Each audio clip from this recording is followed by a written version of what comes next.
Devale Ellis went from running routes to running lines. My brother, what brings you to the Martha's Vineyard African American Film Festival? Well, first of all, thank you for having me. And what brings me is a great film called Old Grey Mare. I get to play the lead character here. My grandmother suffers from dementia, and I get to tell a story that rings really true to me because my grandmother in real life suffers from dementia. So that's what brought me here today. Do you find in your work that you're looking for roles that have a personal meaning to you when you're picking them? Because you've done some diverse work. Yes, I'm always looking for roles that mean something to me because that's the more organic version of myself. You know, I like to play grounded characters. I currently play a character named Zach, who is so far from who I am. He's a comedian, he's funny, but I like to play other roles that show a different side of me, mainly the fatherhood side.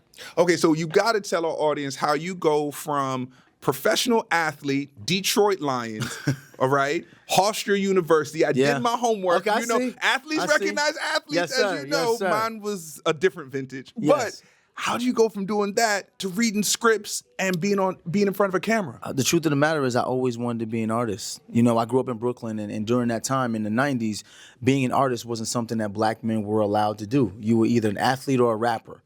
So I was like, you know, how can I take my athleticism and lead that to film? So I was like, if I go to school for free, I don't have to be a starving artist. I can buy myself a property and then I can go to conservatory after I graduate.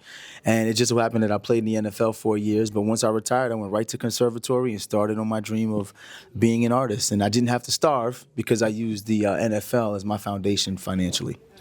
Scarier going over the middle to catch a pass, or standing in front of an actor or actress that you've admired and wanted to work with? Scariest thing I ever did in my life was catch a punt.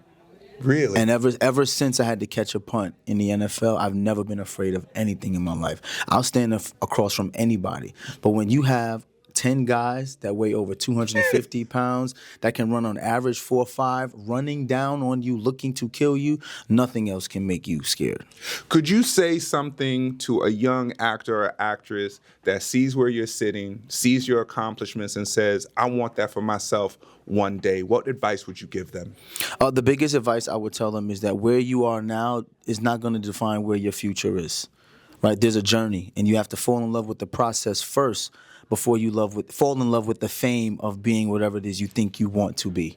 Because that, my friend, is more daunting than anybody running down. If I can tell you, fame is more daunting than anything else. Because the minute you become famous, everybody wants to know what you have to say, and what you have to say matters. Devale Ellis, actor for the Old Grey Mare, joining us at the 23rd Annual Martha's Vineyard African American Film Festival. It's only right that I speak to an athlete when it's the 23rd. That's the Michael Jordan year. Hey, yes, sir. Michael Jordan year, baby. Absolutely. Thank you.